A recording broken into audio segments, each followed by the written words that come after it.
Wow!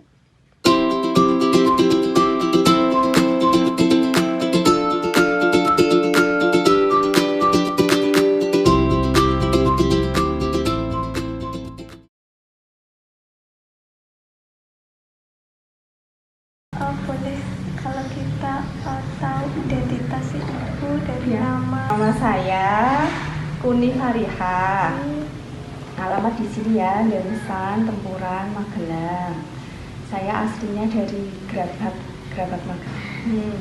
Saya usia 37 kayaknya sekarang. Sudah 37. Pendidikan saya pendidikan terakhir SMA. Jadi tidak ke perguruan tinggi, habis SMA terus ke pondok pesantren Tahfidz di Kudus. Kalau usaha SIA Galeri itu mulai tak rintis tahun 2021. Jadi sekarang udah 4 tahun ya. Ya benar-benar dari nol. Itu saya menyediakan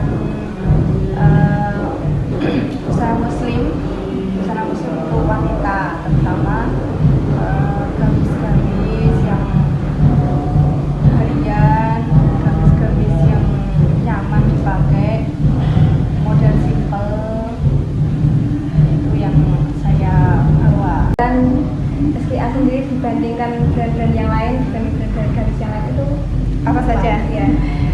Untuk pertama bahan kita milih bahan yang adem. Jadi adem itu nggak mesti tipis. Jadi kita ada adem yang tebal tapi adem. Jadi pertama keunggulan kita adalah bahan adem nyaman dipakai. Buat ibu-ibu atau selain ibu? Ya, terutama ibu muda ya. Limited ya Bu. Ya. Jadi hanya dibuat untuk beberapa model saja. Iya. Nah, itu apakah model itu akan terus diproduksi atau dalam jangka waktu beberapa bulan atau beberapa tahun itu akan berganti terus-menerus? Jadi terus menerus. Jadi orang senang karena pertama tidak banyak kembarannya dan kita gonta-ganti model, gonta-ganti kain. Kalau kain kita tetap kainnya tidak cuma satu, beberapa kain, tapi sudah paham biasanya memang kain-kain yang kita produksi itu gitu, yang memang nyaman dipakai itu. Kan kalau nyari kain atau semacamnya itu kan butuh channel ya. Nah, itu Ya. ada mitra tersendiri atau Kalau saya ya toko kain, saya cari cuma di Jogja saja, di Jogja di toko kain yang lumayan besar. sudah sampai kerjasama atau cuma kita pulaan di situ? Pelan saja, Pulaan. pelan saja karena SKA Galeri keunggulannya juga kita limited, jadi tidak produksi terus banyak se-Indonesia kembar semua, tidak. Jadi kita memang prioritasnya ke limited. Usaha ibu sendiri untuk mengembangkan strategi dalam promosi itu bagaimana? Saya itu kayak awalnya itu memang dari follower 0, tinggal udah upload foto, upload reels. Nah itu saya keuntungannya saya punya IG satu. Pertama itu dulu yang Fariha ID itu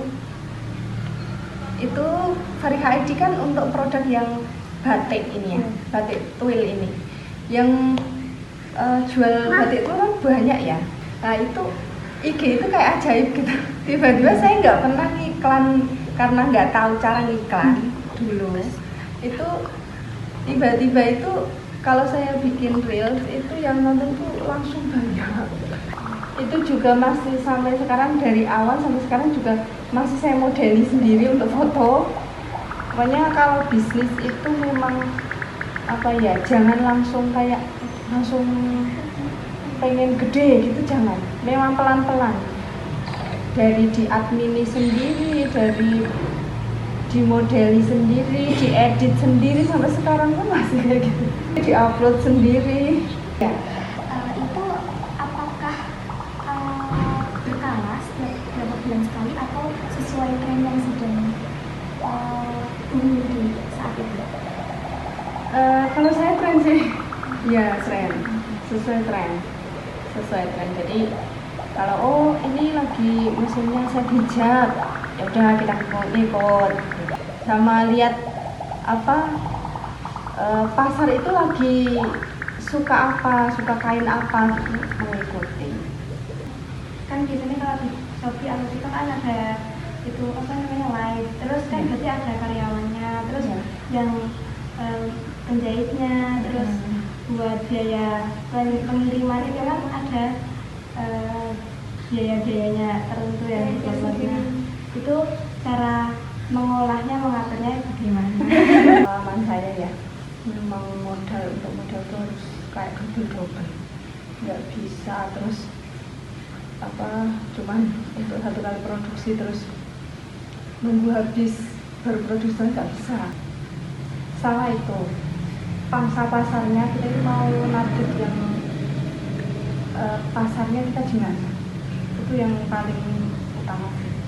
Kan ada ya brand yang bisa jual harga 2 juta gamis, banyak yang lari. Nah kita mau di pangsa yang mana gitu. Kalau saya kan di pangsa yang ya menengah ke bawah, jadi kita targetnya kita habis banyak. Kalau yang misal 1 juta 2 juta kan nggak laku banyak pun sudah banyak untungnya. Nah kalau saya, jadi saya malah ambil laba, nggak usah banyak tapi lancar, terus orang repeat terus, pasar kita tambah luas gitu. Dijual itu hanya sekitar gamis atau ada seperti jilbab? Ya ada.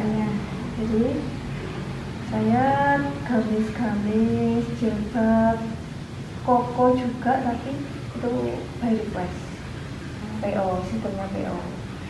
Terus semua di saya itu nggak ada yang terbuang. Jadi kalau ada sisa kain itu langsung saya produksi jadi baju anak. Itu tali rambut kayak gitu. Sama bisa jadi atasan juga. Atasan harga murah-murah itu dari sisa kain produksi. pernah atau tidak? Ya pernah lah. Ya pernah, pokoknya kita prioritas kita itu pelanggan puas. Jadi istilahnya saya mending rugi misal rugi ongkos kirim tapi pelanggan tidak kecewa, itu saja.